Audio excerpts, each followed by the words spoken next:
Back when I wrote it, like I used to rule the world, I had a premonition. I was back on top back then, but I had a feeling that there would come a point later on down the road where I wouldn't be on top anymore. And so I kind of wrote these lyrics as a premonition, looking forward. Because everybody, that you hit your peak at some point, and then after that, what happens? You look back and you're like, man, I used to rule the world. I really did. And that's kind of what inspired me to start writing this,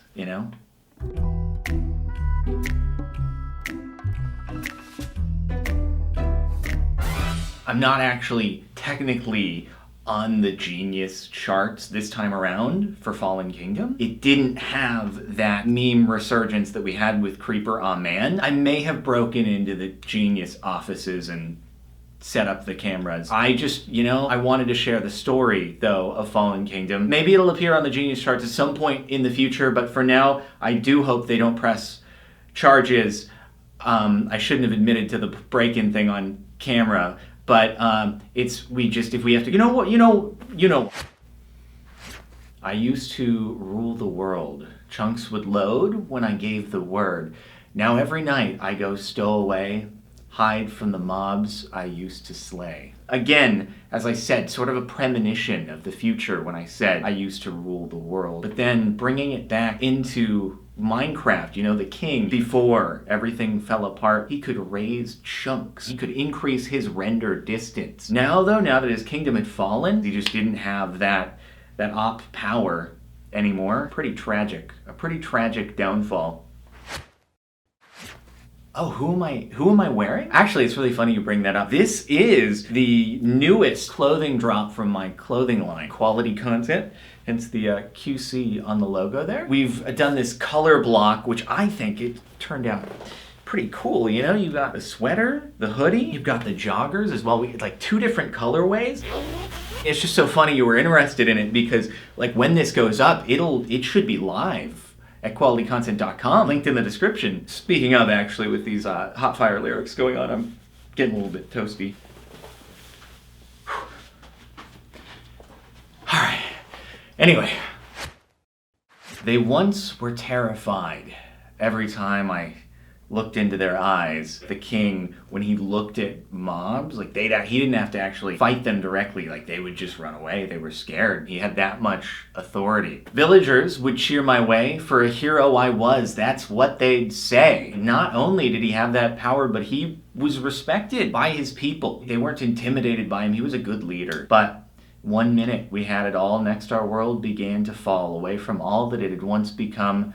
They all cried for my help, but I stood there numb. Earlier in his life, he was a much braver explorer, warrior, but you get into that position of power as king, you get complacent, you get comfortable. Then when you're faced with a serious problem, you can freeze up. It's just supposed to be more of a metaphor for life. Don't get too comfortable, You always got to be working at something new. Plan for the worst. Don't let it catch you off guard. So tried to let it be a little bit of a lesson, for anyone listening. It was the creepers and the skeletons blew down the doors and boxed us in, arrows whizzing by like streaks of light. I tried all that I could to stay and fight. It's a bit of a Creeper Aw Man revenge moment here. Revenge and Fallen Kingdom. People have speculated are they tied together? Is one a prequel? Is one a sequel? Did Revenge come before? Is the main character in Revenge?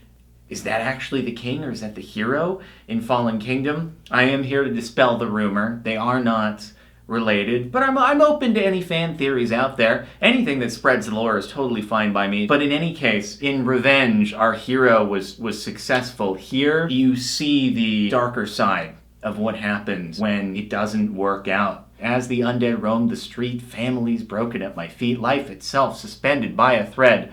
Oh, why was it that I wasn't dead? He loved his people, he respected them. If he could have, he would have wanted to sacrifice himself if it meant saving everybody else, but he froze up. I don't think you can put blame on the king, though. It's you just don't know necessarily how you're gonna react. You can say, oh, I'd slay all the creepers. Oh, I'd slay all the skeletons. As soon as you have arrows whizzing by like streaks of light, craters going off in the ground all around you, do you really know how you're gonna react to that? I don't know. Instrumental bridge.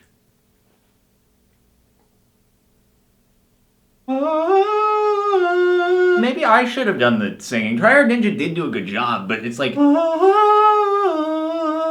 I don't know, was I restricting myself too much by just sticking to the rapping? Did I stand a chance as a real vocalist, a real performer?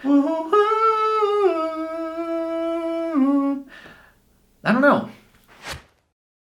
I gaze off into the boundless skyline, note block choirs playing in the sunshine, turn around, pick up my sword and wield the blade that once forced evil mobs to yield, and hope one day that this chaos and destruction turns for the better, never a bow in hand, and that was when I ruled the land. So we're sort of reminiscing now on the good old days, as well as hoping that that might return in the future. Just looking back after the kingdom fell, and he's strolling through it, looking at all the destroyed, burnt out buildings, and just thinking like, I hope we can return to that. Never a bow in hand, you know? We can all be peaceful, we can coexist. And you know, like I said, I wrote it as a bit of a premonition, knowing that the meta on YouTube, on Minecraft, that was all gonna change over time, and that the good old days, the simpler times of just, you know, sitting down, playing, just kind of carefree, not worrying about it, not worrying about the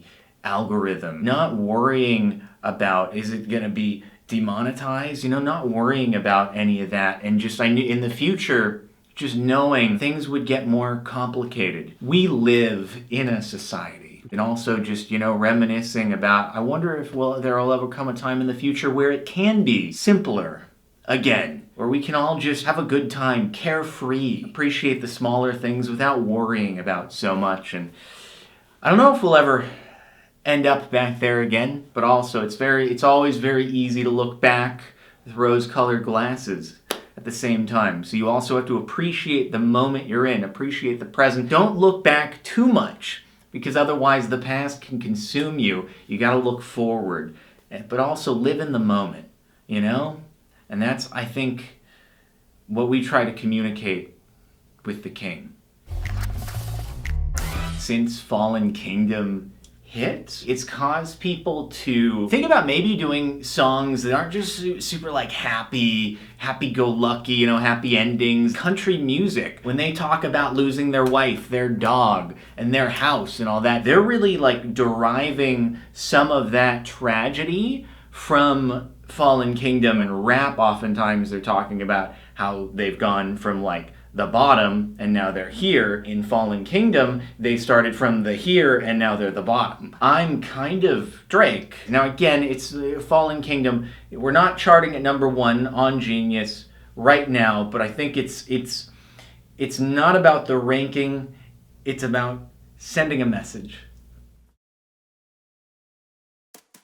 We live in a society. Instrumental. No, you're not helping.